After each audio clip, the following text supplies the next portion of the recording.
Environmental Resource Task Force, October 11th, 2023. Pledge of allegiance. Ready? I pledge allegiance to the flag of the United States of America and to the republic for which it stands, one nation, under God, indivisible, with liberty and justice for all. All right. Let's have roll call. Dave, if you want to start. Dave Nussbaum. Rose Larkin, present. Kevin Alton. Mary Rose Valletta, present. Robert Howell, present. Steve Johnson, present. Bill Veach, Council Liaison, present.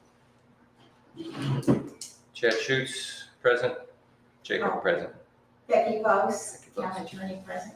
Okay, welcome, Becky. Beautiful. So let's approve the agenda. I have a question about the agenda. Are we going to get a report about the beach, an update, or I don't see it on here? Certainly request one, actually. Could we put it under 9? Could we put a B in there? We can Or something certainly like vote that? on it. Yeah. Well, and also at the last meeting, we talked about having propeller guards as part of an agenda item and also beach school cooperation. Mm-hmm. And then we were also going to report on density.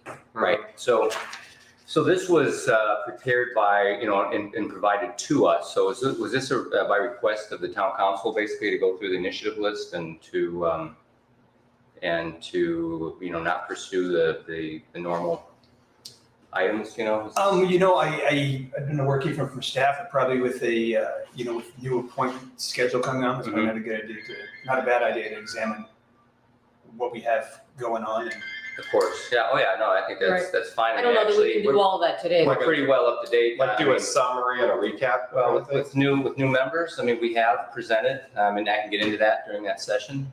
We have, in fact, twice presented initiatives to the town council since we reconvened, so we can go over those again if you like. But is this something that did all the So the idea on that is, we have a new council, we have a new board, and we would like to get some input from the new MERTF members and the old MERTF members together. 1 to 3 priorities if y'all like, and then you're advising council, so it seems prudent to bring that to council and see what they want y'all to advise on. So that is my suggestion for that. And beyond that, with any other items, you're welcome to discuss that during your members' items. And if council wants advice on that from the next MP, then so be it. Okay, so having heard that, we do have initiatives that will take some time. I think there is outside of just the MERTF priorities, there's probably time, maybe 15 minutes probably, if you do want to add an agenda item. So we'll make that a B item? What would that be? The staff report. Oh, the staff report. Yeah, that'd be great. Is the staff prepared to share their? Yeah, I was prepared to just do that during the members' reports. Is where that's going to go. So no worries, it's already in there. so, Okay. I'm a staff liaison member of this committee, and I'll get my report then. Okay. Okay, then I move we approve the agenda as it is. We don't have to put anything else on there. Right. So I move we approve it as it is. All right. Is there a second? I'll second that. Okay. Anybody in opposition? Okay. Motion carries unanimously. So that was a motion by Scaletta and a second by Nussbaum. Bill, could I see the minutes from last meeting? Is that what that is? Yeah, I have it here. So let's go jump into elect the MERTF chairman as well as electing the vice chair. So we'll start with the chairman. I'll nominate Steve Johnson for the chairman of the Marine Environmental Resource Task Force. I second. All right. Any other nominations? Nope. All righty. Let's have a vote. All in favor? Aye. Any opposed? Okay, chairman carries unanimously. Vice chair, I'd like to nominate Mary Rose Valletta. nomination by Larkin. I'll second that. Second by Johnson. Any other any nominations for vice chair? Hearing none, the vice chair will become Mary Rose Valletta. Thank you. And with that, Okay, so approved previous meeting minutes. These came out early, so did y'all get a chance to take a look at them? Yeah, there is one correction. Mhm. On page 2, under density, I was gonna be looking up vegetation, and it says that Rob is doing not just manatees and seagrass quality, but also his name's listed as vegetation, and that was me. Okay, so Yeah, Rob, where's your help me out here. Remember how it was just It is like manatees and under seagrass page water quality? 2, vote C, density, it's like 1, 2, 3, 4, 5, 6, 7, 8 lines And, down. okay, so that should be member Larkin. Larkin. Will address vegetation, and then it says, Right. members flood will explore the effects on sea turtles. Larkin. Way at the bottom of the page. Okay, any other corrections? Oh, here. No, I'm new at it, so I'm just looking at it as a fresh set of eyes. Mm-hmm, Under A, in the vegetation tree ordinance, mm-hmm. if we go back to the back page, I guess 1, 2, 3, third line down. What we do in our condo is normally we have progress of what's going on, but it looks kind of critical of a particular person in there. Okay, so you said the last page? Well, I'm sorry, page 2. Oh, page 2, Page so. 2, it's above A where you have the residential canals. And Okay. it says the ordinance must be, is the lead-in line, the second one behind it. It said noted that the project manager has not been effective. I don't know how. Liaison and the process was not working. Not sure that's kind of a positive statement. I mean, I'd have to But these are the minutes. I have to make sure that's right. Yeah, I assume these are the minutes. I think that's very specific about the vegetation ordinance. Yeah, I think it's because we've been spending so much And we'll time on actually it. discuss that here. I mean, so you have an update of exactly what that is. But I Okay. think you'll have a better sense of it when we discuss it here. All right. That was specifically about vegetation, which I think is it under that section? Yeah. Yes. Yeah. Our recommendations were made in January of 2000, actually December, and then January of 2022 Mhm. to the town council, I think it's accurate. and it's still not been finished. Yeah, I'd say part of our role is to be critical of things and kind of point out when things aren't being. But I will say about, the town council are bringing up the, having staff work on the tree and vegetation ordinance, that they need clear consensus from council, and they didn't feel they had that. Right. So I think that in the refreshing of this, is that it's good to come up with all the things you're working on, and then go to this council, treat them like a new council, and tell them what these updates are. Because a lot of them, 2 of them at least have no idea. Well, I think part of the problem was that it was sort of, there was never a markup of the existing ordinance. So I think they had no idea, really, had an understanding of what exactly was happening. Right, and the origin of that, because that was brought to MRF by council. Council requested MRF to work on. Exactly, yeah. Yeah, so, I mean, we can discuss that again. And then you guys will get the update, at least the timelines and everything. I mean, specifically that effort, that was pre-Ian. It was ready to go. So, But, my point is being critical of the process is one thing. Mhm. Being critical of an individual and throwing it out there is not productive. That's all. we don't have control over that process. So, But I think I think your point's taken, but I think, yeah. but as far as the minutes, it's an accurate reflection of what took place, and that's the Yeah. criteria. Yeah, typically the contents are up for discussion as far as corrections. Okay. Thank you. Thanks for bringing it up.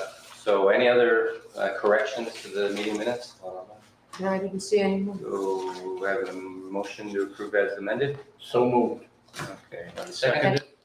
Okay, motion by Newsbaum, second by Haltoff, is that Haltoff? Haltoff, okay, so all in favor? Aye. Any opposed? Okay, motion carries unanimously for the approval of the minutes. Sorry, I have to always record that. 1 second here. Motion. Is that 2 S's there? One S. 1 S. Okay, I record that. That always eludes me. So moving on. Public comment. Seeing the public? We always save 3 minutes on that one, a minimum of 3 minutes on that one. So current items, so the current items is draft MERTF priorities for town council approval. So if you guys will just give the chair a minute here, I can give you sort of an overview of where things have been. So after we reconvened in April 12th, we decided that we needed to go through the initiative list again and to put those together. And so as of, well, the first thing we wanted to do is to push the vegetation tree ordinance. So so the very first meeting following my reconvening the advisory board, we went to council and requested that 4/17. April. Sorry, Chair, I just stepped out. Are we on item number 9? Yes. Yep. 9. Yes. So if I could, I just wanted to be able to read to y'all the purpose of the committee, if you would allow it. Sure, yeah. Let's see.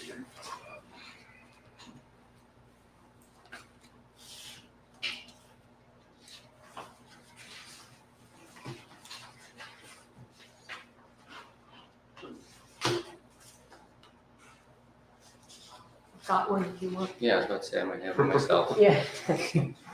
So the Marine and Environmental Resources Task Force, which is pairing 4 of Section 2-94 of the Code of Ordinances. The broad objectives of the Marine and Environmental Resource Task Force are to further the welfare of the business owners, residents, and visitors of the town by helping them to promote a better and more healthful, safe, and attractive community environment, and to ensure that the unique and natural characteristics of our marine and environmental resources are preserved, or any other topics as assigned by the town council. What I envisioned here again is for each of the members to please just go through and list out 1 to 3 of your priorities, and so staff can make a report to council and get some feedback on what they would like to get advised on. If y'all want to do beyond that list of what council wants to hear, I'll leave that to y'all's purview. But if we could at least get that list from each of the members and get that to council, I think that would be productive for this committee. Sounds good. I just will note that we do have a list that I'm sure, I don't think any of you have that as a point. No. So when it comes to what what you'd like to work on, I guess Well, again, I'd like to hear from all the members. We have new members. If we could just do a quick round table and go around the table, that of would be course. what I'm asking. Yeah, if I could just mention something, because the parameters of what all municipal boards and councils can do have recently changed. Up until next year, until June of 2024, there is a Senate Bill 250, and it was, it's a lengthy bill. It's got a lot of money in it, which it's a bill relating to storm readiness and that sort of thing. And most of the bill is very good for the state of Florida. There is one section in it, it's section 14 of that bill, that it applies to counties and local governments that are within 100 miles of the landfall of hurricanes Ian or Nicole, and obviously, yeah, obviously, y'all are affected by it. And that provision says that there can be no law or rule, regulation, procedure, nothing at all that makes anything more restrictive or more burdensome. That cannot happen until essentially a year from now. Okay, so that restricts what y'all can do. And you're not even allowed to, under the language of the bill, you're not even allowed to propose it. So if you're gonna be talking about doing some things that would either be more burdensome to people or more restrictive, whether it's, you know, what they can do or the procedures that they would have to go through in order to do it, you just gotta put that off for a year. Sure. Okay, I just wanted to give that as a parameter because, you know, most local governments, you know, the boards, the councils, whatever, oftentimes, you know, the regulations do make things more burdensome and more restrictive, but you just can't do it. So it's kind of, It's a point in time. so I know that one of the things with the tree ordinances and the vegetation ordinances was just updating the list of plants that are considered invasive, because the list changes. And in the original, in our current ordinance, it has the plants listed, and the idea was to refer to an existing list. But if there's any plants out there that were not on the original list, that would be considered more restrictive.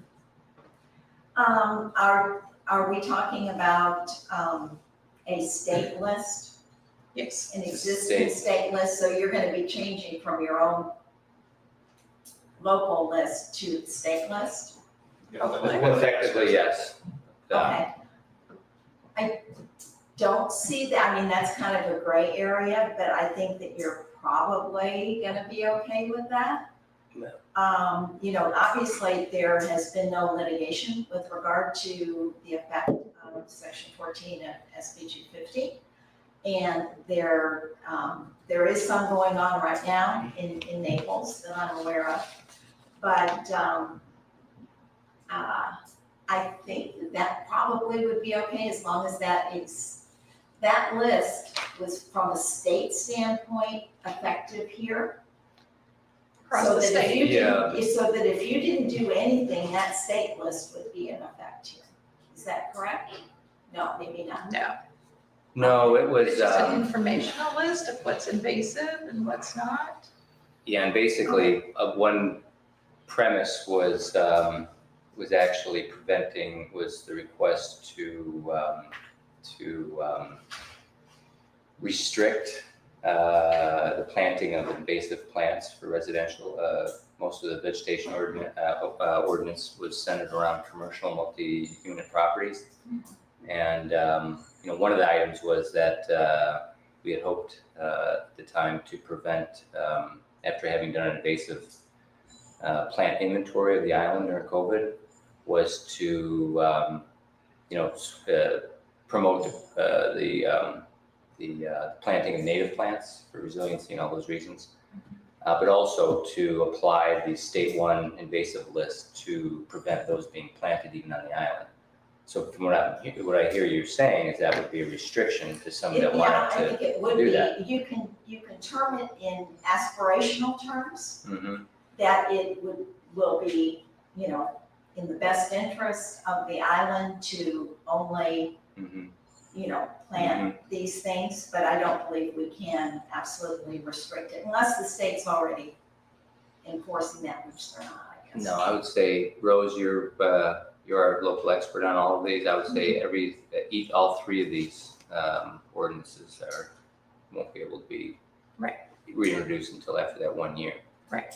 The second one is a tree ordinance, and I'm sure there's language in there that restricted, you know, based on the council's input actually, to restrict certain things. I can't remember exactly what they were, but add restrictions such as, I can't remember, an arborist has to determine. There were heritage trees that Yeah. were included in there that couldn't be cut down if they were on a landowner's property.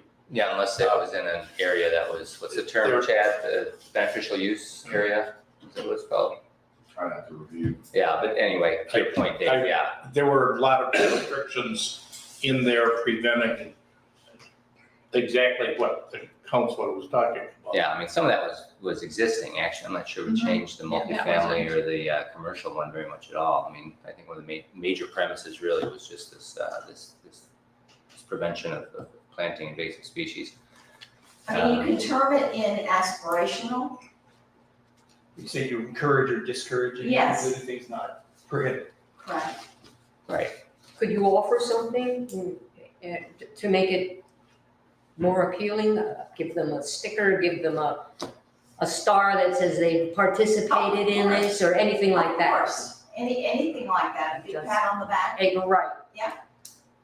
And I think as a committee, we can put out a list that says, here's some of the recommended vegetation to use. You're not limited to use those, but this is But it's, the recommendation. These are also invasive species, and you should refrain from planting those and give the reasons behind it. Don't just say, boy, it's on the state list. We can go out and say, it's on the state list because, and if it's because coconuts, float from place to place and create canopies that are that birds don't like to nest in, then you can state that in there. There's, the people, I believe, are willing to do what's right for the island. They just need to understand why the ordinance is there. And, or why the desire is there to change it, other than just saying, the And these state's can got be- it on an invasive list. Yeah, these can, as long as it's aspirational, that's fine. And staff agrees with that. I've had a lot more favorable responses, a lot more cooperation when I'm on the education route with several of the ordinances. And I think that's something that this committee can help draft and move forward. We're trying to educate rather than trying to use a stick with it. We are first and foremost an advisory committee, correct? sure. So we do not have the power, like, we can obviously suggest things, we've got to be more careful on what we're suggesting, but I feel like people are acting like we have more power than we do, when we're just advising. And if the true purpose of the committee is, as Chad just defined it, for the betterment of the business owners, that should be both short-term and long-term, not just short-term financial. So I don't feel like a lot of what we're putting forward is detrimental to anything other than trying to preserve exactly what our purpose is. All I'm saying is we cannot propose any new laws, Right. but you can have educational campaigns all you want, and I think that probably is more effective anyway.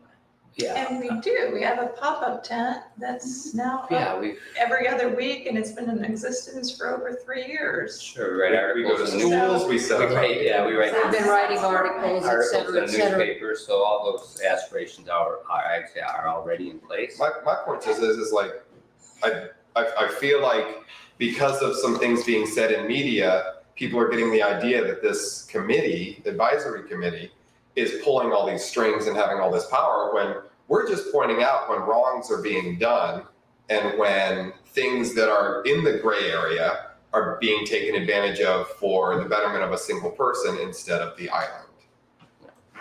Yeah, these three ordinances here that have been on the books for, going on 4 years. Oh, you can enforce existing regulations. The third one was a model ordinance that it was brought to us because we were the advisory council to the and that was the landscape irrigation and water shortage model ordinance. Was it adopted? Well, no, I mean, again, 4 years, 3 years. This was, the Southwest Florida Water Management District brought it and then notified us that, Fort Myers Beach was the remaining municipality in Lee County that has not adopted it. And Yeah. Certainly, it's their model Can't ordinance. adopt it. Well, that's what I'm saying. Yeah. So really, any of these three, we need to. And sadly, it's retroactive to when in, What's the exact date that we can start? at the exact date when you You said it was from a year. Well, assuming they don't extend it. Let me look. Right. It's Is there a what I said? Is it like from I Ian? have this, I have the bill pulled up, I think it's Okay, section 14. section 14, let me try to get to it. Well, it's confusing See, there- because the town council has already had one preliminary viewing of one of the ordinances for the tree Yeah, protection. and So they were just even like, if it were already, even if it had already been adopted, if it was adopted, after the date Ian hit, no, this would be before, this was like back in May of 2022. was it finally adopted? No, Then it can't. doesn't exist, No. yeah. All right, So Yeah. That's correct. Because, well, I can tell you, I'm not sure what Fort Myers Beach has adopted since then, but I can tell you, my firm's city attorney of Naples, and Naples had adopted some really good ordinances between the time Ian hit and before SB 250 came up. And it's in litigation right now as to whether that went away, but I think it went away. So, okay.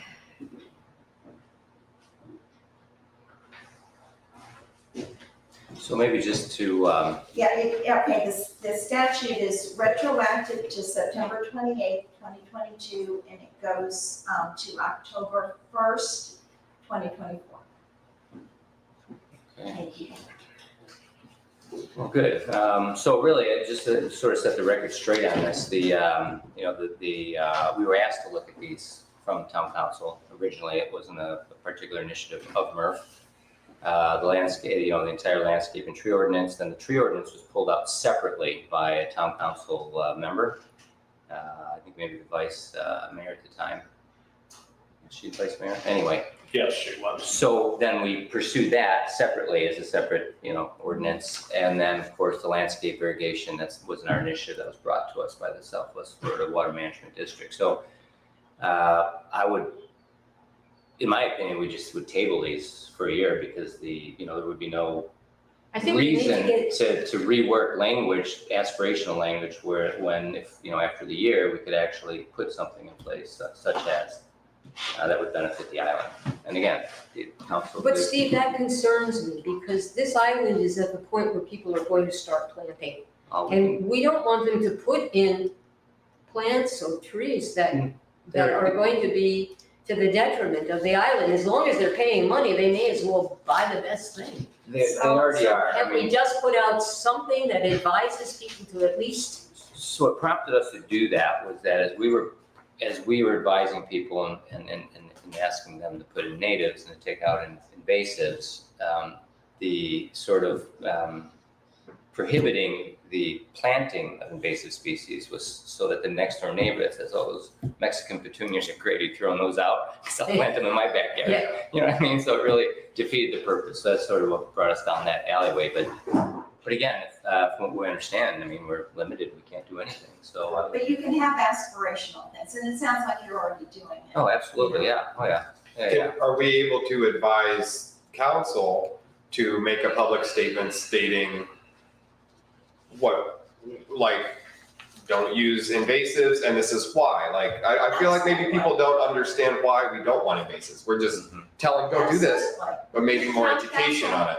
Town council can have all kinds of aspirational things, and they can put you on a list of, environmentally respectful community, some condo, whatever. They can have anything that's aspirational, that's pat on the back, that's, give them a gold star. We have a very good town website and just putting out the list of state invasive It's on. plants. you know, And I've read it, but you have to click the link and go to the thing.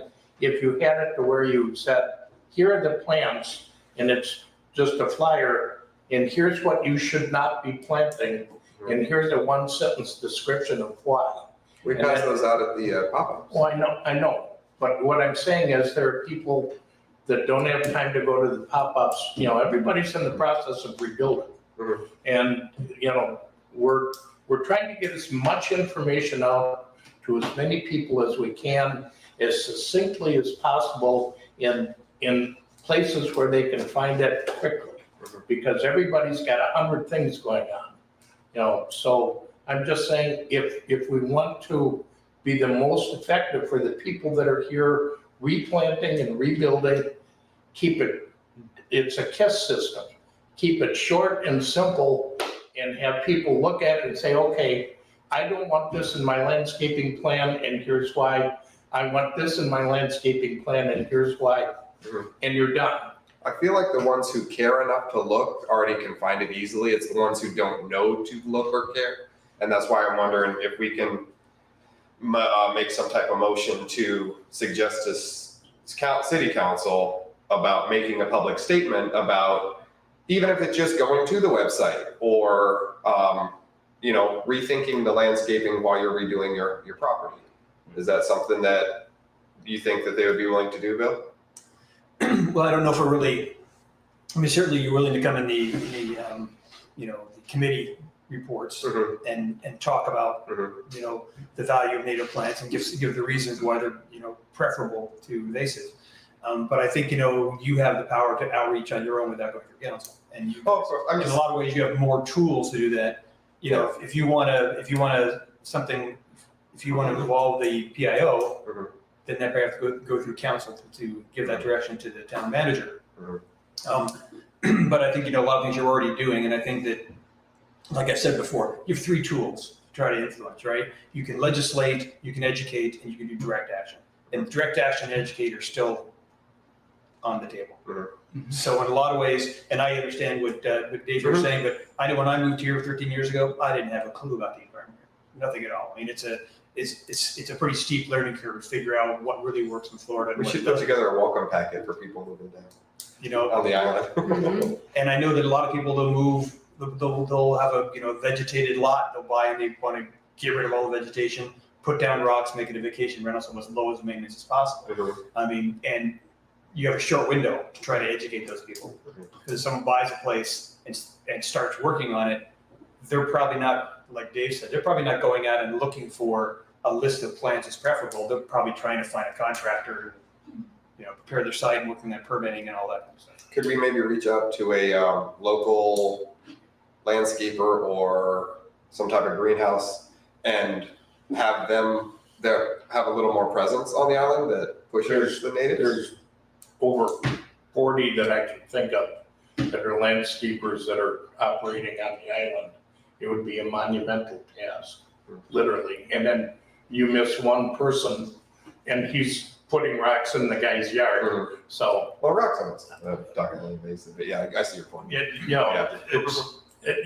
we don't need to make everything a hanging garden of Babylon, but we do want to encourage attractive landscaping. We want to stay off the state list of invasive species.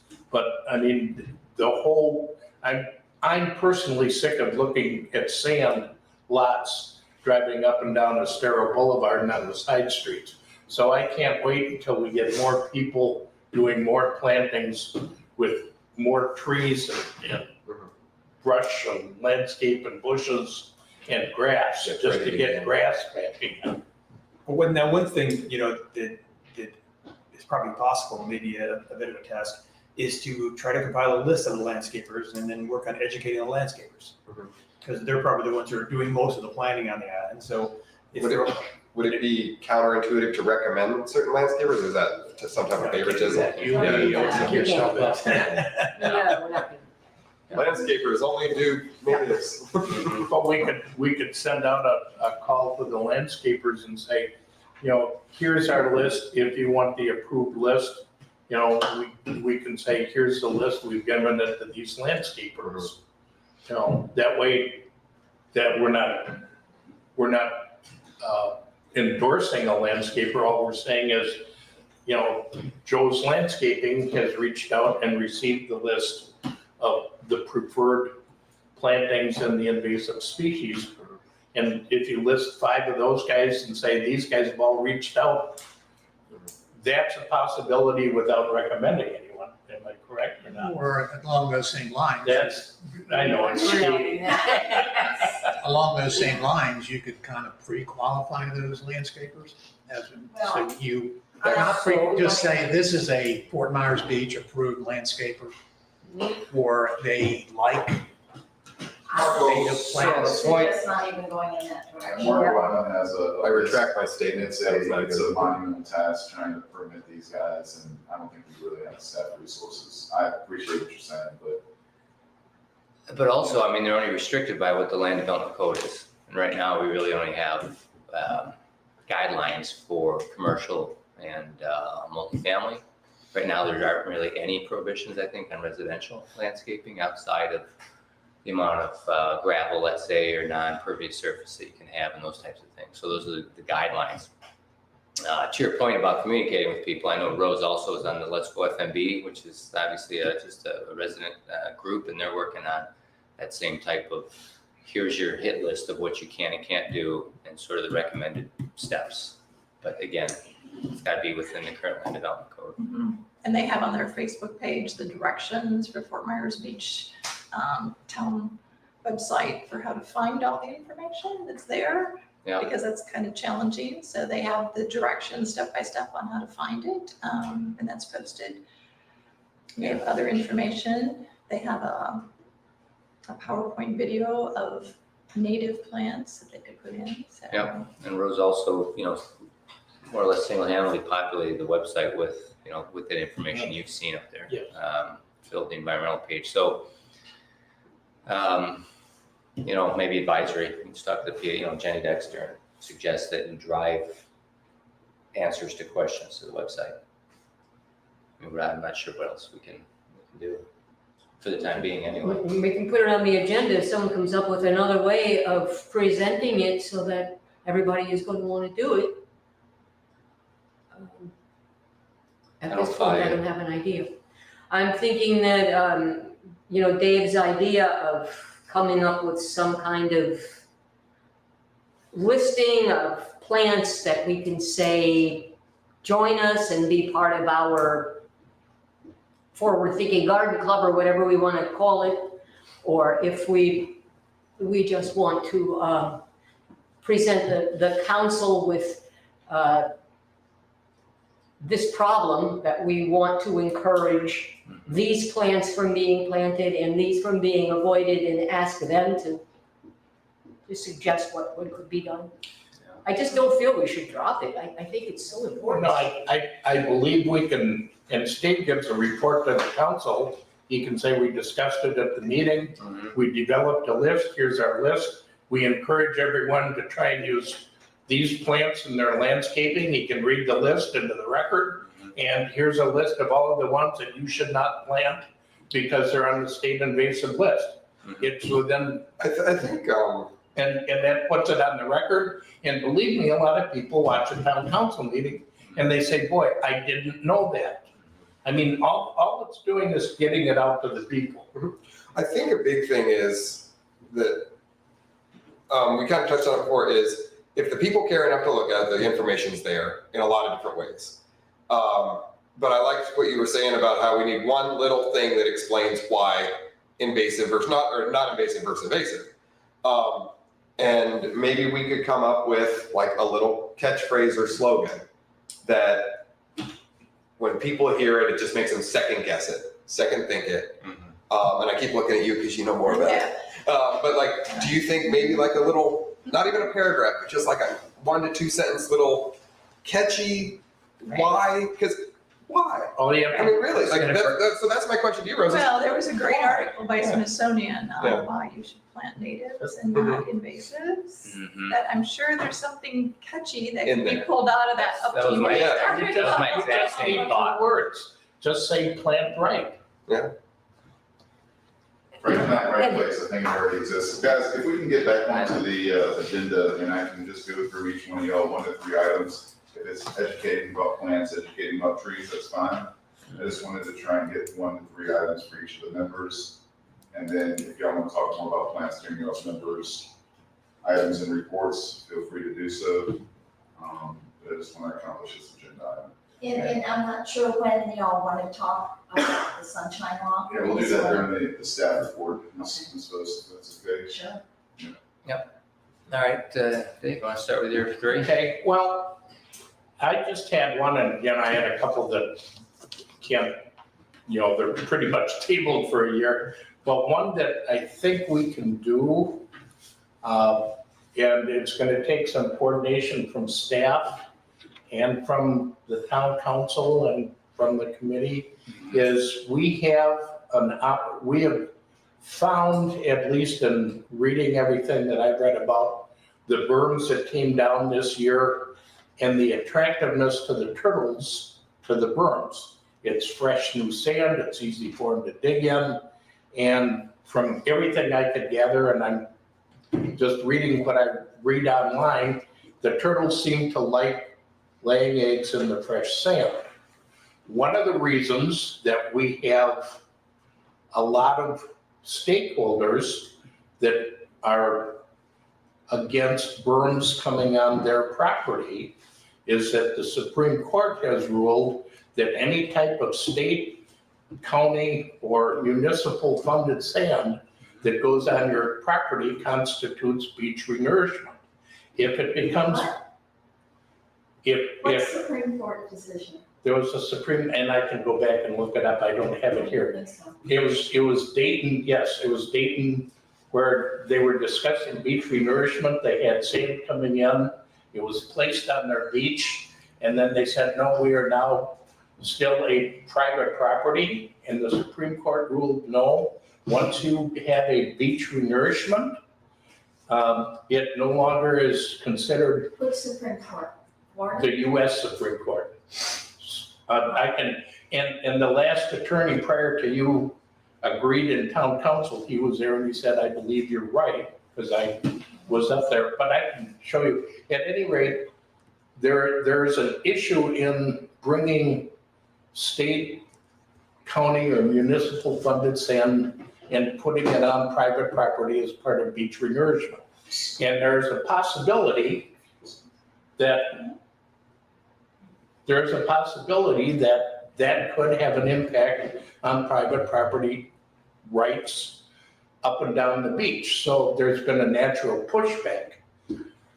Many of us that are on the island beachfront condominiums that are along there also have numerous leases that are issued up and down the beach. And we have people that send us letters yearly saying, my God, we love this beach, don't do anything to it. We come back here for the beach. And in fact, one of the condo resort directors said, without our beach, we're nothing but a high-rise condominium with a swimming pool. So we zealously guard the rights and our property rights of the beach. That is a prelude to what my idea is. I think we can start along the condominiums that are on the Gulf side of the beach, a 501c3 not-for-profit, asking those that are leasing to donate $20 towards funding sand to create a berm on the beach for turtle nesting season. And we can save the turtles, create a nesting area, so on and so forth. For every $300, for every, I don't know, it's $800 we could collect, we could get a truckload of sand brought in from outside and create a berm in front of that condominium or that resort that collected the money, put in a berm that will attract the turtles during nesting season. And then at the end of the season, when all the turtles are hatched, we can take the sand, move it in, and fill in some of the low spots and create a higher elevation on the beach, which is the whole purpose behind it. So it's kind of a win-win for everybody. You know, the turtles get soft sand, we get sand on the beach that adds to the elevation. Nobody is, the visitors and tourists are paying for it. And I think it's a coordinated effort. And if the town would support the effort, I think there's numerous condominium presidents up and down the beach that would jump on top of that and provide a venue to get this done. Now, it doesn't accomplish a berm, but it does raise the elevation of the beach, which is what we're all trying to do along the 6,000 block and 7,000 block and 8,000 block. And that's my idea. Member Nussbaum, if I may, just do my job as a staff liaison and provide some technical feedback. I think your idea is great. The publicly or privately funded sand for the beach is a great idea. You did touch on a topic that I know has been controversial, and I just like Ms. Vos to opine on, does publicly funded sand affect the property rights of the upland property owner, Ms. Vos? The answer is it depends. If it is publicly funded sand, it does not turn the property into public access. If it depends upon whether it The easement? it depends what the people sign, basically, in allowing the sand. But it just having publicly funded sand put on the beach does not turn it into a public beach. It does not. And I don't know what US Supreme Court decision you're talking about. I will send it to you. Please do that.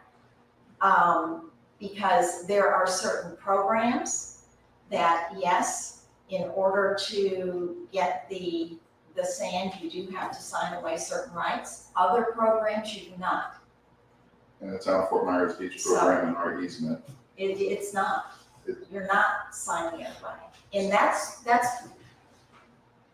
the idea that you're talking about is what is stopping a whole lot of people from signing up for the publicly funded sand. And there's no reason for that to be.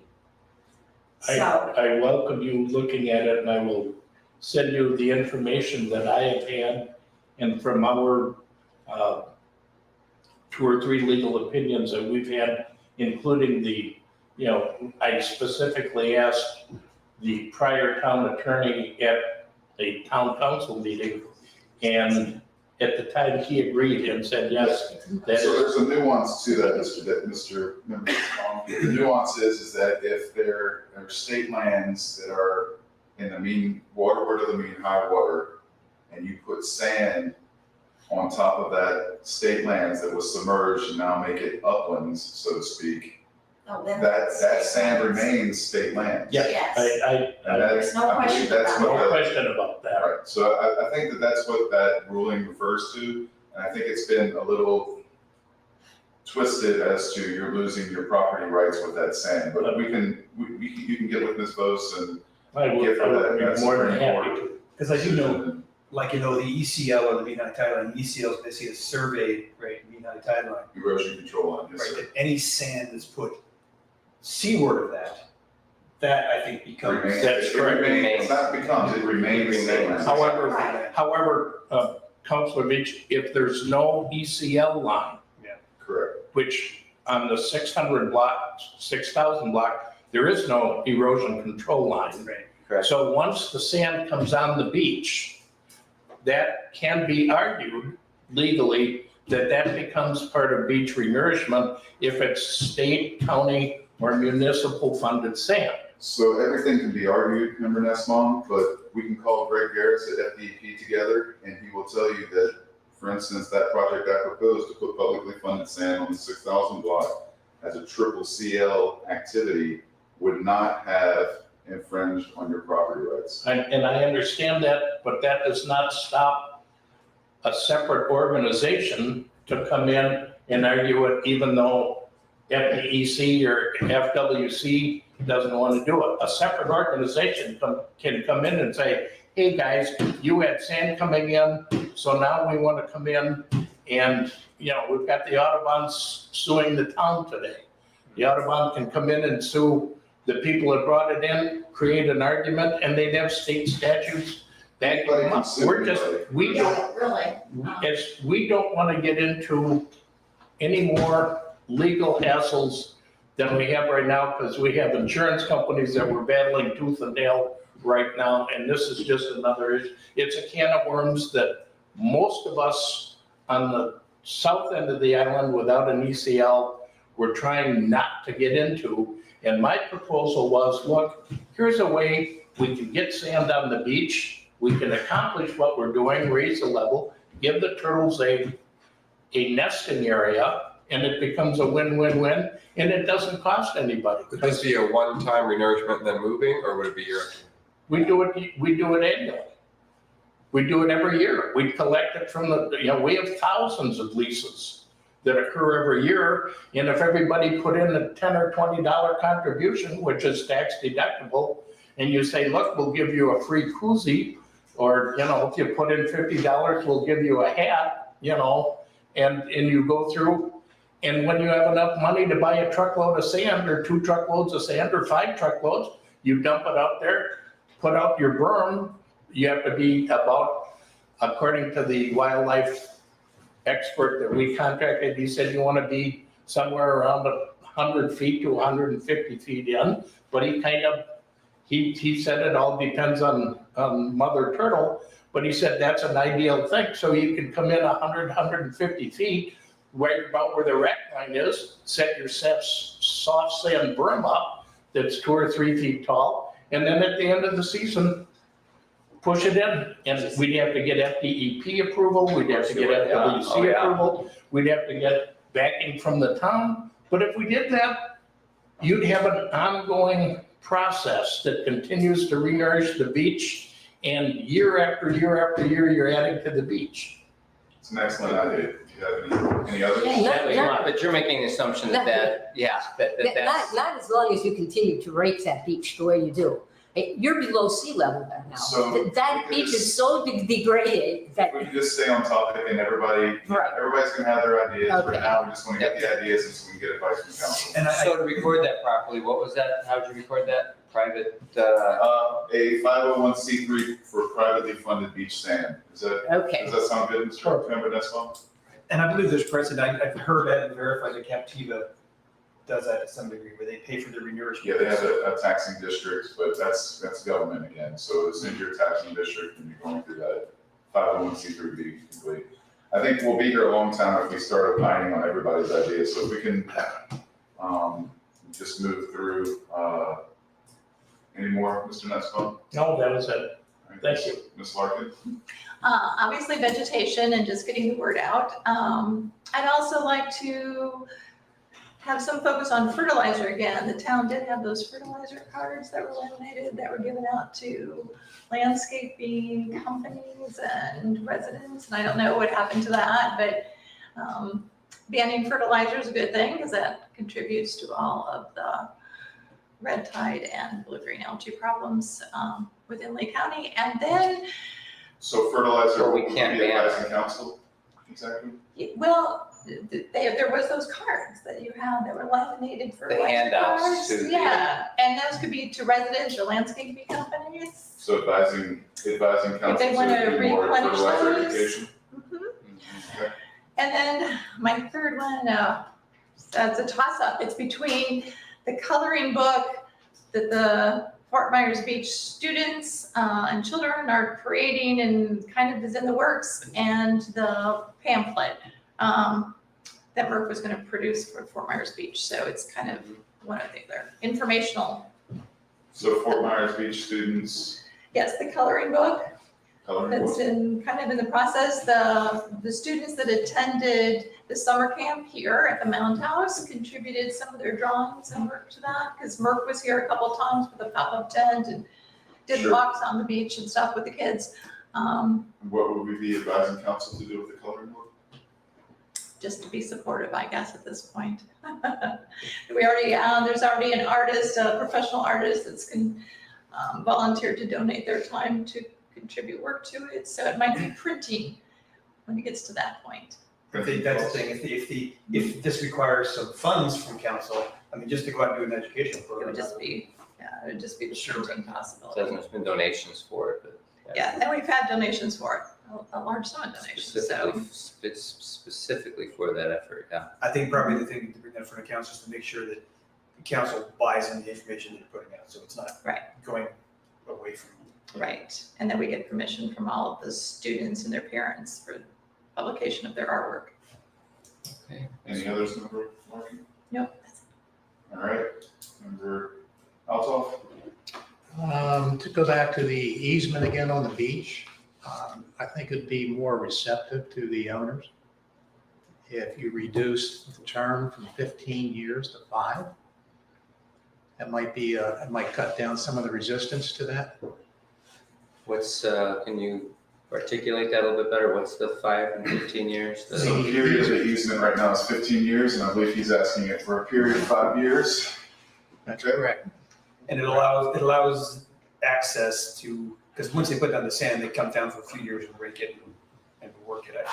Mhm. That's the intent of having the length of time. But And monitor it. the dune requirement, that's never ending, correct? The managed beach zone? Well, and I So that's specifically hired, Yeah, that's separate, that's a MOA that would be established in accordance with the dune management plan, which comes alongside for the easement. Right, so that has no, So, anything else, Member Altough? the only other thing, I was just kind of keeping it at the 10,000 foot level, is to try to keep focusing on the island's recovery and do what we can to support that. And anything environmentally or Marine Resource Task Force specific with that? Well, I was going to say, don't put anything restricted, but that's already been talked. So, no. So promote recovery.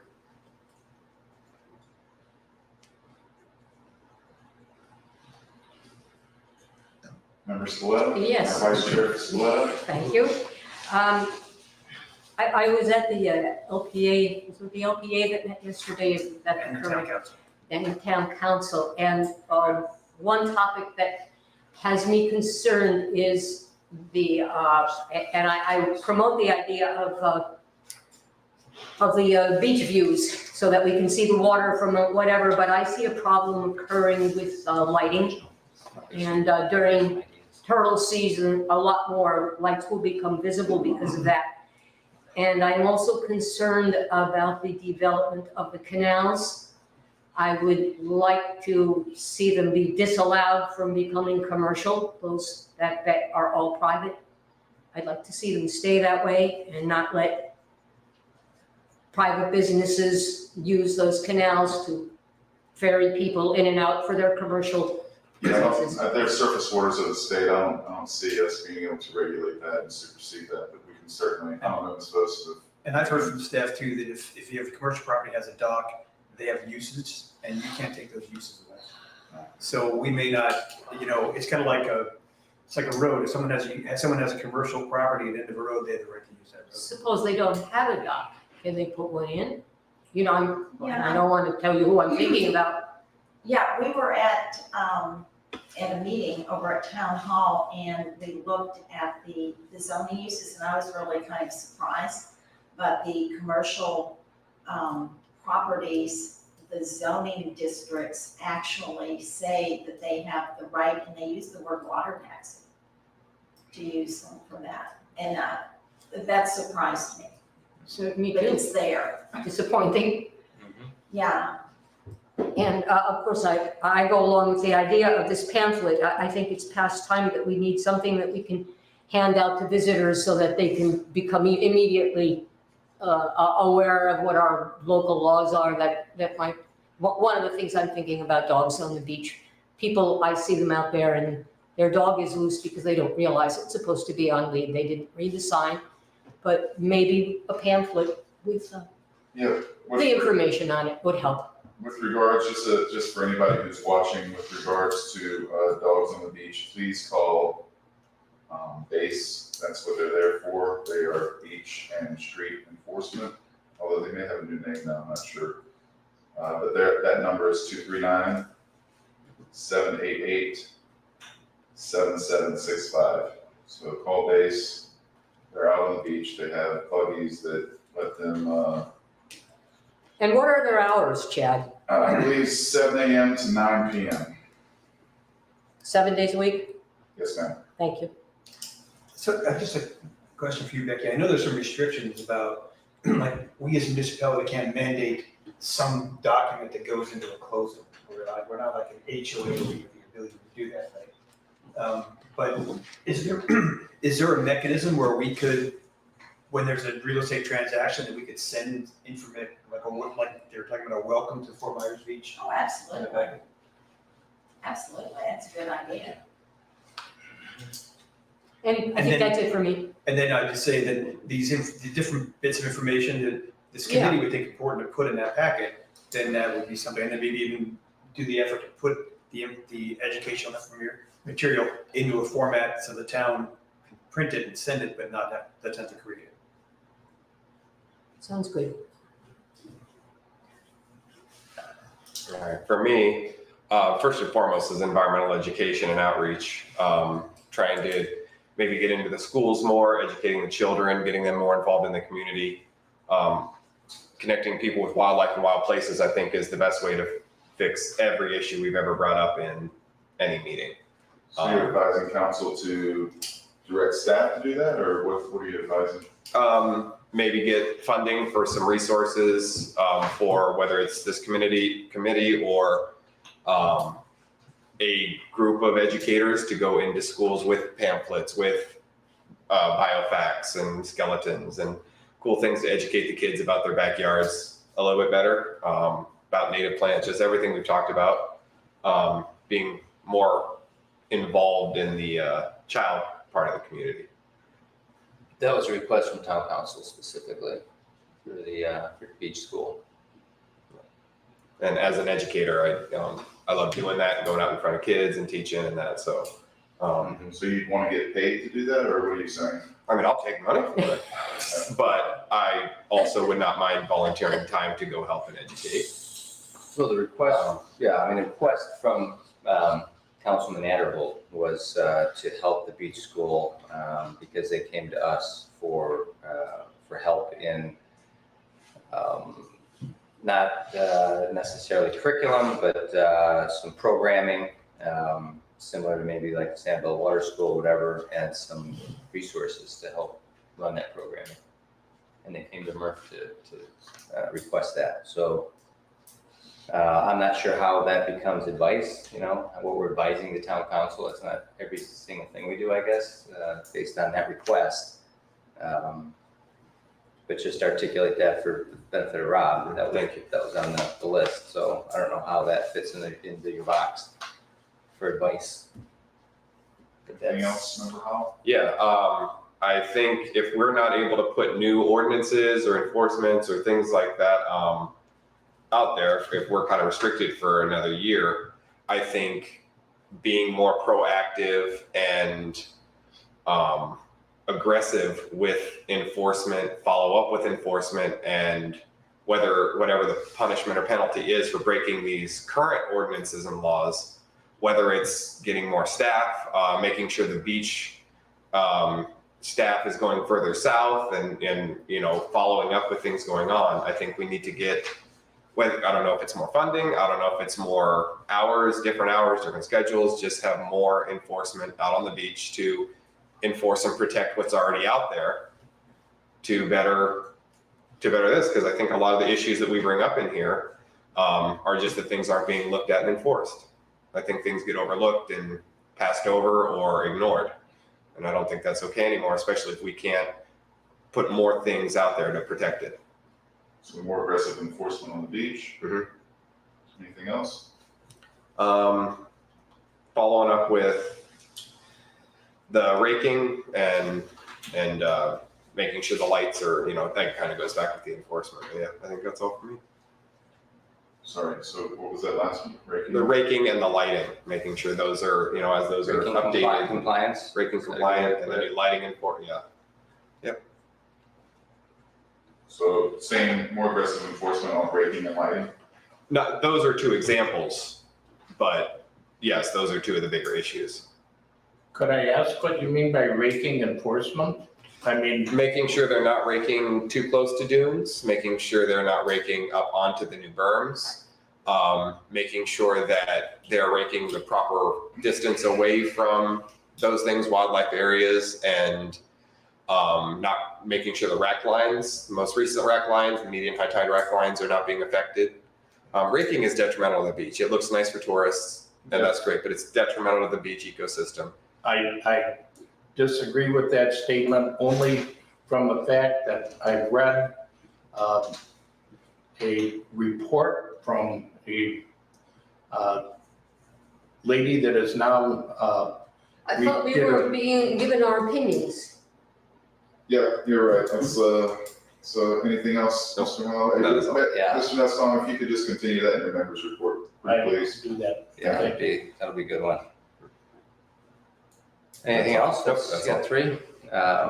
Okay, so the chair was actually going to include also the education piece.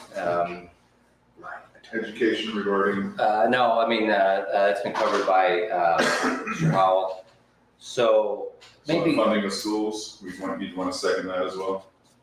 sure, we can do that if you like. I'm just, whatever you like, that's what this is about. Okay. Then, so one would be, well, first of all, I mean, a lot of what we do is outside of these 3 first legislative ones we had talked about, landscape, tree ordinance, and this water shortage model ordinance. A lot of what we usually discuss here is compliance. We never ask for anything that's technically outside of compliance. We don't ask for it because we know we won't be granted a favor. It's basically, so the major push here typically is to advise council that it's in their best interest to comply with the regulations that are in place. One here would be, you already have that. Recently there was, I know there's some state sand, I think, coming, right? Chad, the 1.9 million grant FDPE Hurricane Recovery Fund. That's something that I think, is that going to be part of your report? But also just potentially advise the town council on the use of that sand? You want to advise on how. After, potentially, depending on how it's going to be used. I know it's going to be used on a lot of private land on the south end, and it is state funded. So my question would be, is the priority, how is that prioritized over the entire island? So you'd want to advise council to question the prioritization of staff's use of state funded sand? That's correct, yeah. Yep. Okay. And as well as make the priority, obviously the beach accesses, which I think they already are. That's one. I think we covered a lot of them.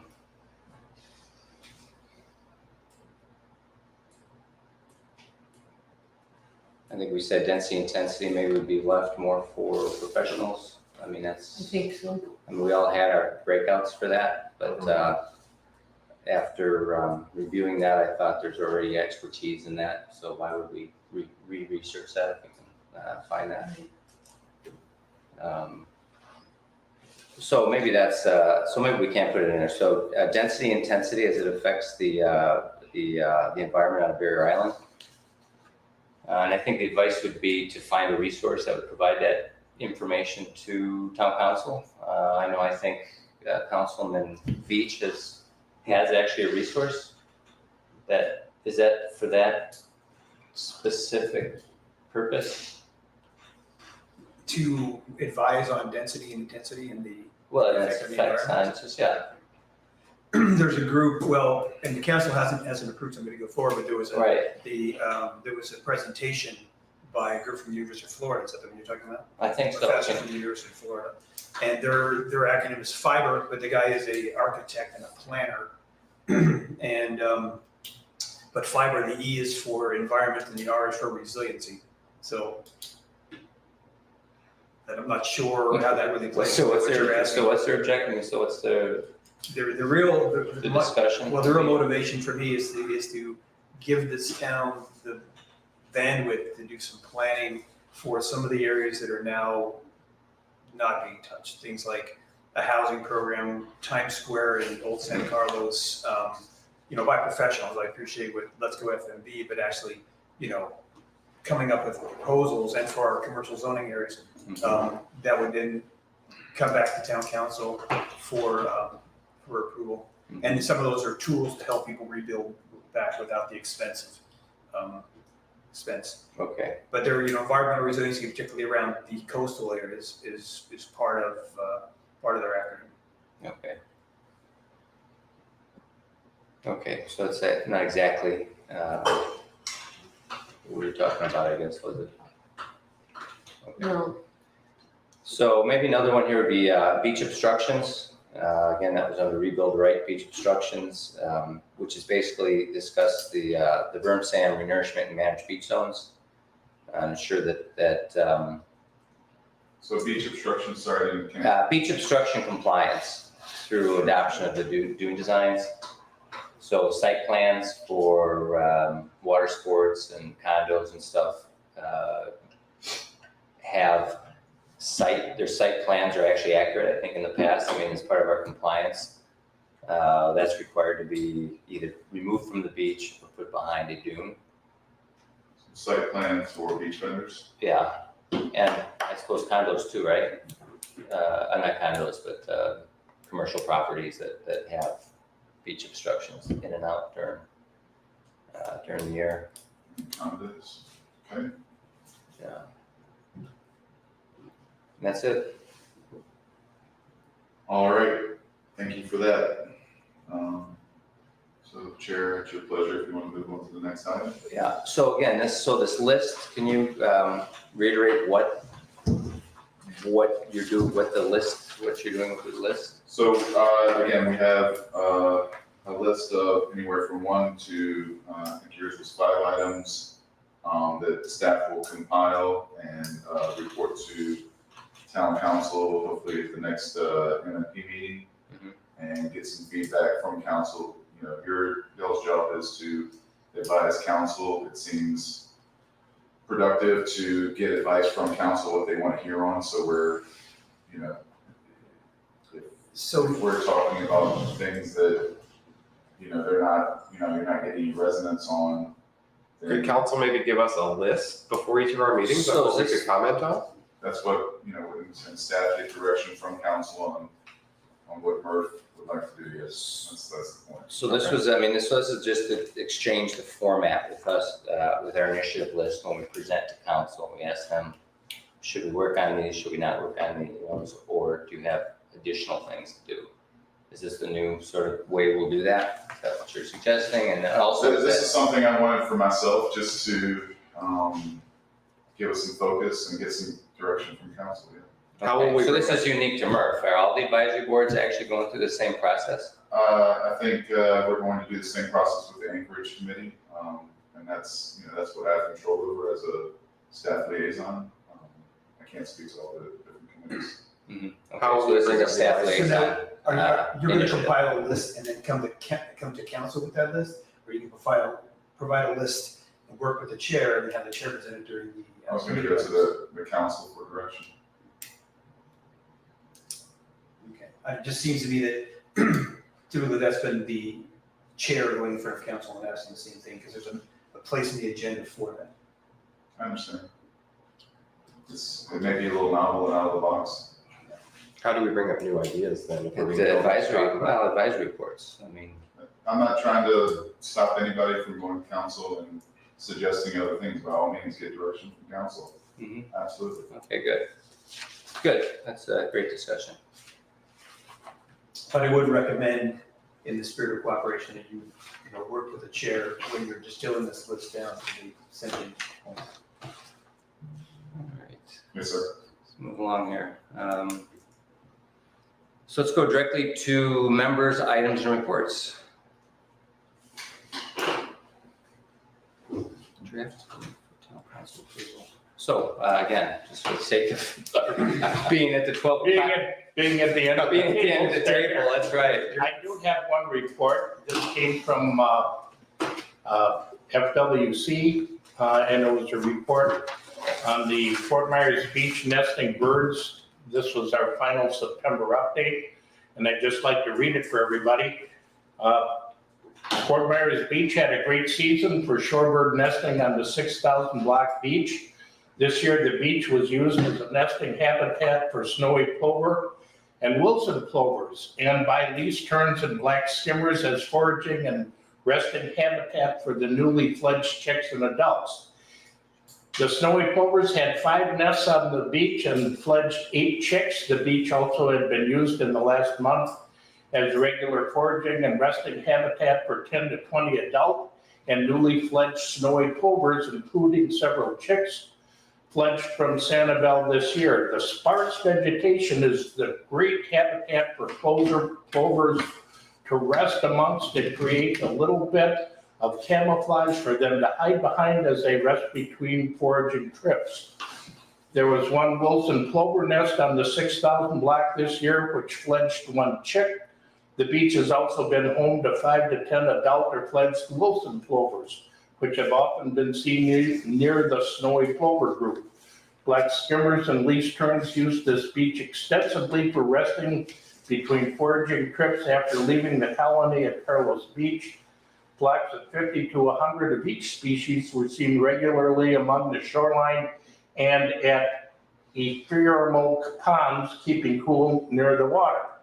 And then she said, thank you for supporting the success. So one of the things that in our discussion with FWC is that the snowy plovers actually prefer a flat, duneless beach. That is their natural nesting habitat. And the snowy plovers are one of the most endangered species of birds, shorebirds in the state of Florida. So we were delighted that we got selected. It may not happen next year as more and more people come in, but this was a tremendous boost. There was a very tenacious snowy plover that got kicked out of the colony on the south end of the island and then got kicked out of the black skimmer colony. And she finally came over and nested and had actually, according to them, 2 clutches on our beach. So that's my report. That's, and we did have 1 turtle nest, and I don't know if it was nest number 5, and I don't know if the turtles ever hatched on it or not. There was No, they're all drowned. It's too late. It's below sea level. All right, Rose, is that, Dave? Yes. Rose? I have 2 things for the same topic. It's the pop-up tent. One is picking dates, because right now we're just scheduled for October 13th, which is this Friday, and then the following October, 27th, that Friday. So to add in, because we're doing this every other week, November 10th, November 24th, December 8th, and December 22nd. Did we have a One more time time. for Friday? Can you repeat those one more time, Rose? It is November, 10th. okay, it's November 10th, 24th, December 8th, and December 22nd. The time is 8 to 1 in Times Square. And that's at the It's a farmer's market. farmer's market, right? And then the other part of the pop-up is that, this is kind of based also on requests from residents of testing their soil. So I have typed up the directions on how to have free pH soil testing done by the Lee County Extension Service. I also have picked up 50 soil testing kits from them, and also the directions for the University of Florida IFAS department for soil testing. The ones that are the kits or that you have to send off to Gainesville for the University of Florida do cost money. So those are in the $30 to $40 range. The pH test is free. You can just put your soil sample in a little baggie and take it downtown Fort Myers, and they will test it for free. So that information will be handed out also at the pop-up starting Friday. And is there anybody they can call for those tests, or you guys? Yes, I've already typed it on, I typed it up onto the information, the phone number to call for the local free test, and then the soil kit and the University of Florida have their own numbers and information. So they're calling IFAS or directly, is what? Yes, for the one for the University of Florida, the soil kit is not an IFAS product, it's a separate company. But all the information is enclosed with it. In the soil kits, you actually, the postage is already prepaid, but it's all online. You have to register online and the postage is prepaid online. So you have to be sort of tech savvy. The University of Florida IFAS one is a printed out form, and people have to fill in the form and get their soil sample and go to the post office and pay the postage. Do you have those contacts on hand for anybody that might be watching at home? I do not. We'll get it next time, we'll get it out on the website. All done? I am, well, there is one other little thing, and that reminds me of that. I would really like to publicly thank whoever donated the volunteer hats for all of the committees on Fort Myers Beach. Perfect. Second that. You're done? Okay, Bill. Just one or two things, just to reiterate again, to shorten the beach easement term would be wonderful. I've heard here today different methods to get compliance from owners and visitors. And whether it's dogs on the beach or any subject, but to be positive, to be pro-education is the way to do it. To be constantly threatening fines and enforcement, people don't react well to negative reinforcement. So that's a big caution there. Let's try to work on the educational side of things. And that's really the only two things I have. My turn? Yeah. We still don't have the final statistics on the turtle nesting season. Although I think our numbers will be good, they won't be as good as in previous years. We had a total of 71 nests. The last few nests were washed out by the water event that we had. Up until then, as Dave said, they seemed to like the new fluffy sand. We had some problem after it rained and some of the nests were a little bit low and got some water and didn't have 100% hatchling on it. But when I have the final statistics, I'll share them, and that's it. Rob? I know we're not talking about the research that we did anymore for all that, but I did want to point out, just so people are aware about what's going on with seagrass and manatees up till now. So in Lee County, we're leading the state in manatee mortality rates at 87 just in this county. And with seagrass, we have lost over 21,000 acres of seagrass since Ian. Since Ian. So Wow. it is something that I think building on the replenishment of whether it's mussels or doing water, getting in our local elementary school involved with the water school with FGCU or something, I think might be a neat route to go in. And I've been kind of looking at different programs that FGCU may have for outreach if we intended to do more with that. So I'm kind of looking down those routes. Awesome. What do you attribute the loss to? Water quality is so poor. Prop scoring obviously is part of it. Manatees are starving from lack of food is number one killer. And I can get you specific numbers on what was natural mortality, propeller scars, and starvation. Those are the three leading killers right now. So the 20,000 acres of seagrass that's been lost since Ian, was that because of Ian? I don't know if it's attributed to that because before Ian it was very high as well. I think it was the water quality just dramatically getting lower and lower, and then Ian pushed more chemicals and stuff and nastiness into the water.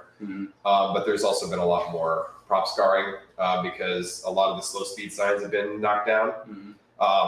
FWC has put up all of their signs in Lee County, not in the neighboring counties though. But the federal ones that are regulated in the main channels, those have not all of them are back up yet. And I think people are taking advantage of that, especially speeding in the Back Bay here, since they raised that speed limit. People are driving because the last bit of seagrass behind in Matanzas Pass starts just about here. And you go out there now, there'll be people flying over the seagrasses and just tearing it up. So I think What do you mean by the last bit? Like where are you going? Are you going from from Kansas? about I'd say about halfway down the island by the Publix to about the end of the island. It's where the seagrass starts coming back a little bit. Yeah, the further you get from Caloosahatchee River, the better it gets. Right. Yeah. Okay, the only update I have is actually for Jennifer Rusk, who wasn't here today. Fright Night. So the PTO asked us to participate in the Fright Night events at Bay Oaks.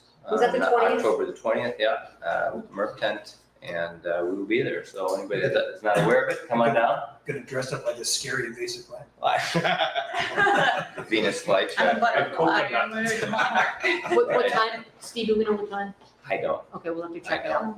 Yeah, that's a good point, because I think it's starting probably the early. day now. It's earlier, yeah. It's not gonna It might be right after Because it's school. gonna be outside, actually, like it was last year. Gonna be at the school. Apparently, yeah, I wasn't able to attend last year, so, not at the school, at Bay Oaks, At Bay someplace, Oaks. well, the compound back I'm there. sure we're all required Follow to dress up as Follow the native people, animals. yeah, that's about it.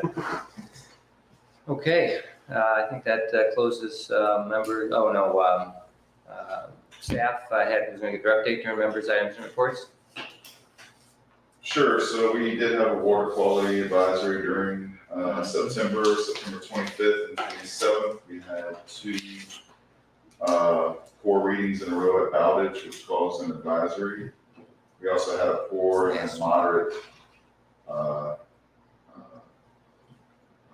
level of enterococcus, which is a indicator for fecal contamination, for lack of a better word, over at Lynn Hall. There's a better word. Don't use it. Or common There's a better word, but I think your choice is good. Sure. So those have been lifted and all the water quality is good now. So no need for people to worry. Just keep checking healthy beaches. Red tide also not present, which is great news during September as well as now. So the Idalia cleanup, staff attended Florida Shore FSBPA, Florida Shoreline and Beach Preservation Association Conference, and one of the, my counterpart down over in Volusia County reiterated that one of the big lessons that she learned was you cannot clean the beach up fast enough after a disaster. It's a dynamic environment, things are getting buried, things are getting moved around, and the faster you clean it up, the better. And that was actually after the Idalia cleanup, but our goal was to get Idalia cleaned up as fast as possible. There was a mass output event with, I don't have the final reports on the numbers of tons of cubic yards, but I would venture to guess hundreds of cubic yards of debris, lace, algae that built up kind of on the central segment. They really got cleaned up, as well as a lot of large wood, roof material, et cetera, throughout the beach. They got cleaned up in fairly quick order by the contractor, and so that's a good thing. That's a big lesson that I learned from Hurricane Ian: get the beach cleaned up sooner than later. It's better for public health and safety, and better for the environment as well.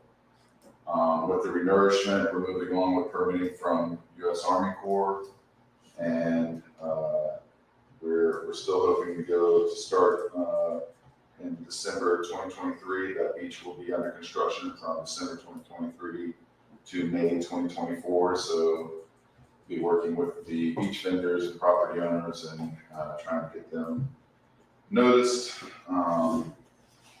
Mr. Altoff, you should be happy that the berm is moving your way. We've restarted the berm, and we're hearing positive feedback on getting some funding for more berm, FEMA berm sand, moving on that southern segment that I promised you 70 months ago. And I appreciate that. the birds have given us the green light, and we're moving right along. And we are also moving, working towards restoring the beach accesses and scours with the invitation to bid for contractors to come out shortly. As well as that 7,000 to 8,000 block to kind of fill in the gap of that FEMA berm on that side. And that's all I have. Okay, let's move on to, May I ask, Chad, people are asking me about the public accesses. They seem to be very anxious about them, and I just keep telling them you're working on them. In fact, you are, right? Sorry, so what's Your those? public accesses, people are telling me that there are accesses they would like to use that they can't. Mhm.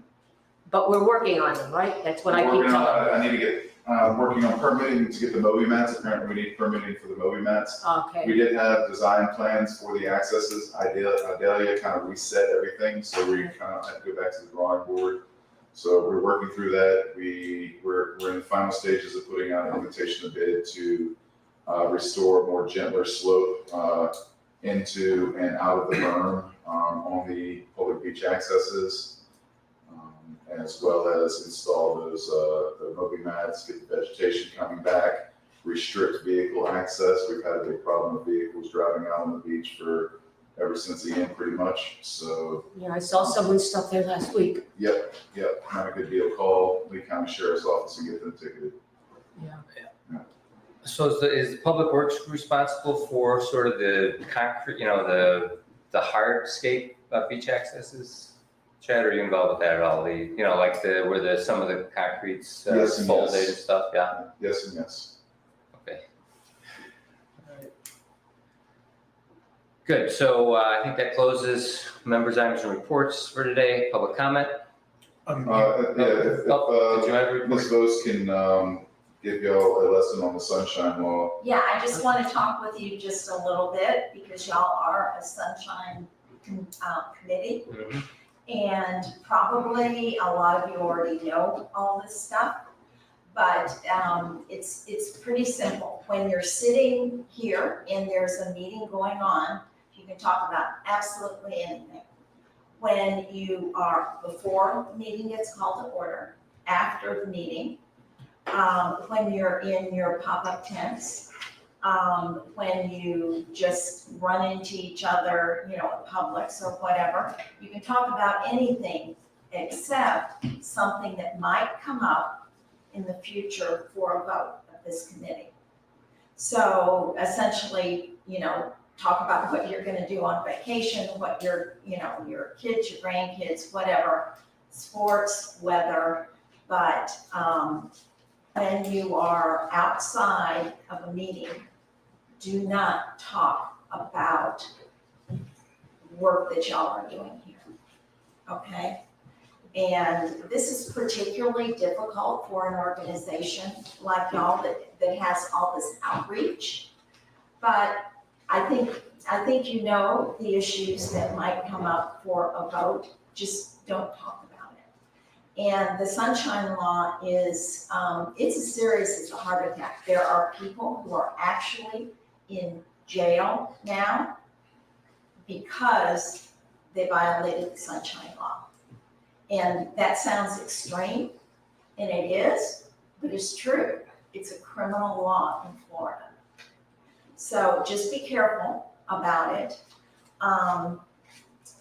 You have to be careful with texts, with people. I mean, it's fine to text people and say, are you coming to the pop-up, that sort of thing. But don't get into the substance of what y'all work on in a text or emails. You probably don't, write letters to each other anyway, but you just have to be careful with that. Now, if you are, there's another, what questions do you have about the sunshine law? So I have a Anything at all? question real quick. Okay. With the pop-up, it always seemed a little problematic. We'll have multiple members, and they're obviously talking about the environment, talking about how they would like Fort Myers Beach to be environmentally. And it And just seems. that is of concern, and I would suggest that when you have those types of events, and I think you just rattled off when they were gonna be, if you tell Amy, the town clerk, she can actually publish a notice that 2 or more members of, I don't know how to pronounce it, is it MERTF? Yes, Yeah, okay, are going to be at the, at the pop-up. And actually use it as somewhat of an advertisement for what Sure. they're doing, and it maybe cause people to come there. Mhm. But, but when you're talking to, I would not talk together about the environment when you're in that sort of situation. You can talk with other people all you want. That's not a problem. Can we just make That's that, usually what happens. I mean, that's, can we just make it an ongoing known thing that 2 or more members will be there? Just, Yeah, we'll talk. That's not Just, always the case. I mean, Yeah. pretty Oh, I know that, predominantly it is, but not but always. just saying the members will be there, I think would be good, so the public can just know and, Yeah, and we have people there from Turtle Time, and we have people there from the Master Gardener Volunteers. of Lake right, County, and even there's other people. even if 2 or more of you are not there, it's fine to have a notice. yeah, well, that's what I'm saying, just There will kind always of make be it a one. public notice anytime that they'll probably be. There will always be Yeah. one. Well, the public has to be noticed on specific On, dates and times. specific dates and times, yeah. Well, I mean, we sure And know. as long as you give Amy the information ahead of time, Mhm. she can make sure that that happens. Okay. perfect. Also, it's a little bit of a breath of fresh air too, because previously we were essentially prohibited from even texting or emailing each other. Mhm. So I'm glad that. You can text and email things like, are you coming today? Mhm. That sort of thing. Sure, You can't say, what do you think about the fertilizer ban? of course, yeah, good, Okay, good. But just also, you guys, you can email and talk to me about anything. that's Because we're on right, the same board. that's right. We're here, You but know, that's kind one-on-one. of, and well, it's kind of my role. I mean, you can't really direct staff, but you can talk to me about anything, so. And then Becky, So we can email you or call you or talk to you Absolutely. and discuss anything that we're talking about. You're kind of like Unreasonable hours. unreasonable hour, you know? Yeah. Bill's Bill's got every two hour. way up, are you? And you can do the same with any member of the town council. Or the entire council. Or the LPA, I mean, it's not, there's no prohibition with one member of one board talking to another member of a different board. That's fine, that's not an issue. Becky, how about a situation, suppose the 3 of us decide to work on this pamphlet that we're gonna hand out. We're not gonna do that at a meeting. We're gonna have to get together somewhere, Putting together a a pamphlet, pamphlet with do's and don'ts on the beach, let's say. that's problematic. Okay, what you would need to do, if you're going to get together to do that, you need to tell Amy. Okay, There needs to be a notice of the meeting. The requirements under the Sunshine Law, you're not required to have an agenda, usually there is one, but you're required to have public notice. It has to be in a public place, so please do it here, or a town hall, or some other place that random people can come in, members of the public. Don't do it in a condo. Don't do it someplace other people can't come to. So, public notice, public place, allow people to come in. And you are required to have minutes. Every meeting has to have minutes. And the minutes can be, the 3 of us got together and we worked on a pamphlet. End of story, started at this time, ended at this time. They can be summary minutes. It can be an easy lift on that. In the It minutes. doesn't have to be recorded and it doesn't have to be broadcast. No. But you just have to be careful about it. And let me say one other thing and then I'll get to your question. When I say you can't talk with each other about things that might come to you for a vote, you can't talk to, for instance, you can't talk to Bill Beach, and Bill Beach can't call somebody else and say, oh, so-and-so said this. Proxies. Okay, yeah. Little I mean, daisy you chain. you can't carry things back and forth. Because not only is that a violation from the 2 people you talked with, it's a violation for the intermediary. And I do know someone who's a lawyer who actually is an acquaintance of my son who is sitting in jail right now because he was a proxy. Okay? So, it's serious stuff. now I'm surprised that I can't just say, well, come on over, I'll put a pot of coffee on and we'll work on this. Can't do it. No, And to sorry. follow on with that, if they get together in this place Can you set up a Zoom call so other people can drop in? You're supposed to have there were exemptions for it during COVID, we're not there now. It should be at a public place, so that people can actually, not just Zoom, that they can actually come. Right, They would he's be asking if he here. could. They would have a meeting here, but if I You could want have- to attend, Oh, if you but I want to could attend, that's not fine. get here, but I could Zoom in. Oh, yeah, Okay. that would be fine. But there's, That would be fine. no, Now, I thought that with the, under the COVID emergency orders, that we were allowed, like in town council, to attend via Zoom, but then that expired. okay, I think we're talking apples and oranges here, because if, in order for this group or town council to take action on something, to actually have a vote, you have to have a quorum.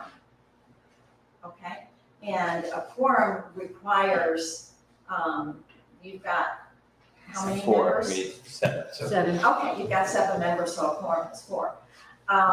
But, you know, a group of you who are working on, you know, some paperwork that, you know, you're gonna present later to the full group, you can have a meeting with just kind of like a little subcommittee or something, but you've got to follow all those rules I was talking about. But you could zoom in on that. And if let's say somebody has a cold or they've got the flu or whatever, this group has the authority, just like the town council does. They may not exercise it, and it's fine to not exercise it. If somebody wants to zoom in on your group, you have to, before there is a vote, you have to take a vote among yourselves to say, you know, John Doe has the flu and he doesn't want to infect us and he wants to take part in the meeting and vote, and y'all can vote, and as long as the majority of you vote that they can zoom in, that's fine. But you have to have an in-person quorum before you take any action on anything, before you take a vote on anything. Okay. Okay? Thank you. Sure. And public records, that's another thing. If you do, like y'all are taking notes of what you're doing, and I assume that you're taking notes for your own purposes. That is not a public record, okay? If you take notes, and even during a meeting, if you hand your notes over to another member and they look at them and it generates discussion, all of a sudden that becomes a public record, okay? And at the end of the meeting, you should give a copy of it to Chad. He'll, you know, make a copy of it and it'll be given to Amy and it'll be a public record. So anything that you receive on behalf of the town business, which this is town business, it becomes a public record. Don't throw any public records away. If you don't want to keep it, just drop it off at town hall, give it to Amy, she'll keep it. But, so you have to worry about what emails that you get. Do y'all use a town email? You do not? Okay. My suggestion is when you get an email from the public about your organization, just send it to Amy, and then it'll be in the system, and it's a public record. You can delete it off your phone or iPad or computer, that's no problem. But when you get records in, which it might be somebody thanking you for having them pop up and for the information they received, technically, that's a public record. Easy peasy, just put Amy at whatever it is, FMBD. Gov. gov.com, just send it on to her, and then it'll be in their system, and you can erase it from your Okay? I mean, there are silly little things you gotta do because you're on a town board. But they're important things. Any questions? Okay. Hearing none, we'll continue on here. The Murph Award, do we have any nominations for this month? Now, are you too familiar with the MERTF Award?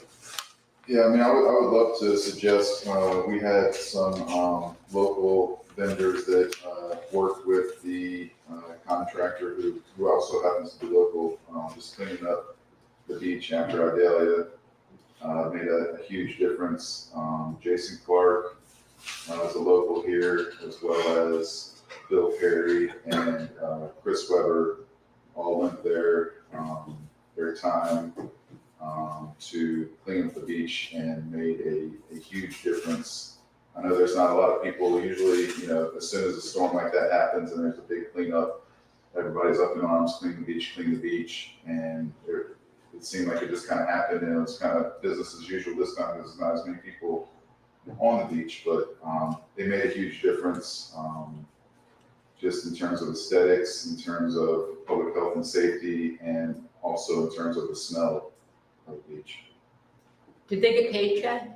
Absolutely. Yeah, so I thought Well, they we will weren't get gonna, we didn't historically nominate anybody who was employed by the town or, anything Yeah. that, Well, That's your right. purview, I mean, I think they. That's a nomination. that was going to be my nomination. I didn't have your third one, but I think Bill Perry and the Webbers and Jason Clark. Jason Clark, a year ago, a little over a year ago, these people went out and worked constantly bringing the beach back to life. And they did a lot of it on their own. I know they were paid on some, but they did a lot of hours of blood, sweat, and tears bringing the beach back. And then after the last storm, so my vote would be for those three people for their constant work to bring our beaches back after not only Ian, but Idalia, and, they put a lot of personal non-paying hours in. I can verify that. Okay, so I there's, think Chris Weber was actually also nominated by Keep Lee County Beautiful, Yes. which was a great thing. okay, there's one nomination for the Rakers and ICS. I have actually a nomination as well.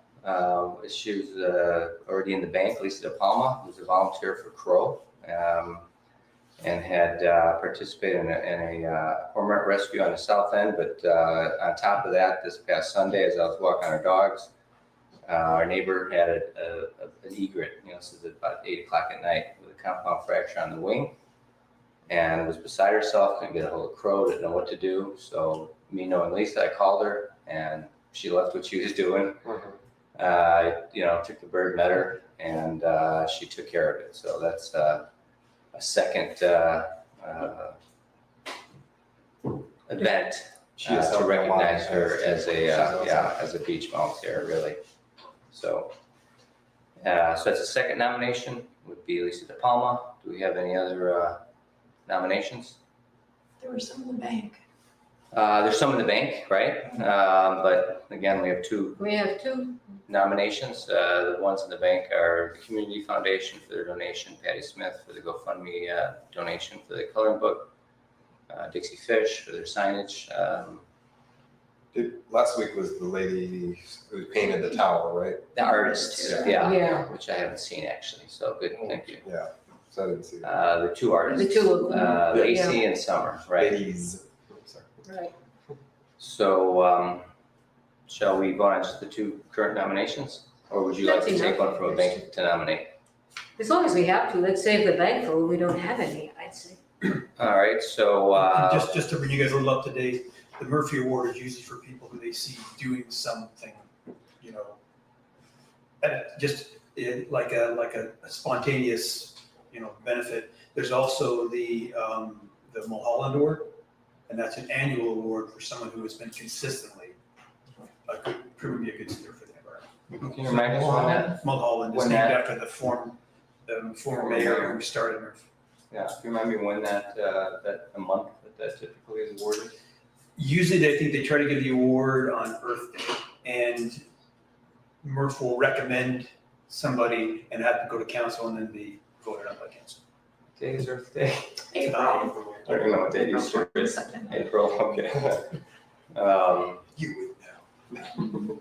Yeah, so we've got two nominations. So can I see a sign of hands for the first, the Rakers? Seeing two. Noted, Lisa De Palma. 4, so Lisa De Palma who receives the MERTF Award for this month. So I would write that one. Typically, whoever nominates it writes it. So the next item typically is the Shoreline Spotlight. Are you familiar with the Shoreline Spotlight? Dave, you might be. No, Bill. So this is a monthly column that the Observer publishes for us. It's called the Shoreline Spotlight. I don't know, did you invent this, I did. Councilman? You did, so I'll let you introduce. Well, when it started out, I just wrote them all. Yeah. So what it is that you have, how big is this, like 900 word, 900 word essay roughly. about something, some environmental thing on the beach, could be from talking about bird nesting to, whatever. We try not to make it controversial, try to keep it, more educational. Yeah. And a picture to go along with it helps. Yeah. And Typically your own picture too, so I'll have to get both of you guys have a picture you can headshot. send me, yeah. big A time, headshot, yeah. headshot. Yeah, but typically it's not, it's not editorialized, it's not opinionated, it's just a factual article on something to do with the environment. Do you guys want to throw out some examples? I did humans, that we're the most important creature on the planet because we can make the biggest difference, positively and negatively, and I talked about positive things happening. Yeah. Yeah, That's what I okay. did. I did one on just on what different birds eat. The Italia butterfly, you did that one too. Yeah, Yeah, I tried to do Yeah, that one. yeah. I did one on mullet fishing, mullet run. So something's just do with the Native ecosystem, plants, something, native artificial plants, grass, yeah. I was planning on doing my next one on history. shells, yeah. and stuff. So actually mine is in September. I haven't decided for October. I haven't decided what that was yet. Do you want me to take Doc's place for October? We can do that, but Or I can fill in. I can otherwise, do you want to track fill over. in? I would, there's a lot of information that I couldn't put in on this, but, for all of the people that weren't watching this captivating meeting, I think it would be nice to put this information in the Beach Observer, because it is something, FWC was absolutely enthralled and that they had more of the endangered plovers hatching this year than ever, and I think that'd be a nice spotlight for the Absolutely. article, talk about the, Right. why they selected the beach, why it's there, and the outcome of it. So I'll volunteer to do that. Okay, good. Typically, the SOP on that is that you write it and it goes to our staff liaison, who then lets the PIO also look at it, it's the Right. town, and Sure. then I submit that then to the newspaper. And it's 900 words. Yeah, I'll send you the, I don't want to say publicly your email address, so maybe after the meeting you can write down your email address. And then I can send you just a little blurb on, just as a reminder. So Dave, if you want to fill in Doc's spot, then that's October, and his next one is not until May. So Okay. can I mark it down for those two? Okay. And then the other vacated spots, Bill, were Wendy's. February. So unless of course you're anxious to do it, somebody's willing to swap with you. But typically we just been rolling it over and over and over and over. So it'd be February, and I'll remind you again. Usually, I say who's up, who's on deck, and who's in the hole. So it's February, and then it's September. Not yet until September. So basically, as you can imagine, it's a 7-month turnover with the 7 members. So I'll put you in those 2 spots if that's okay. Yep. Okay, perfect. All right. so that being accomplished, set the agenda for next meeting. I think that would probably come from the list you did today. Okay. When can we expect having that? Let's see. Look at the calendar.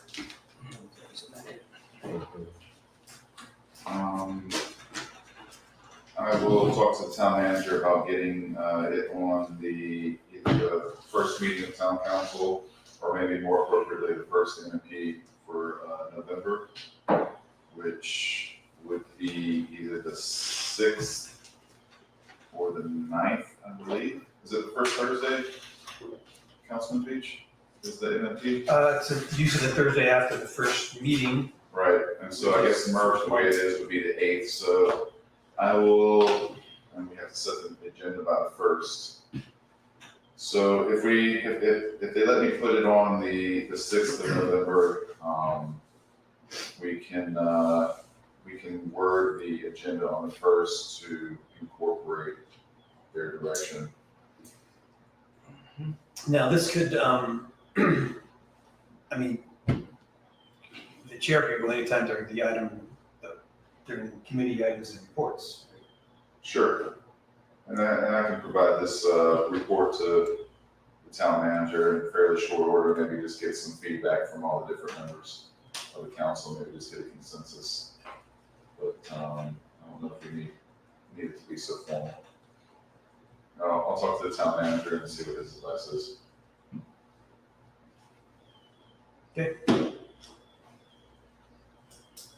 Okay.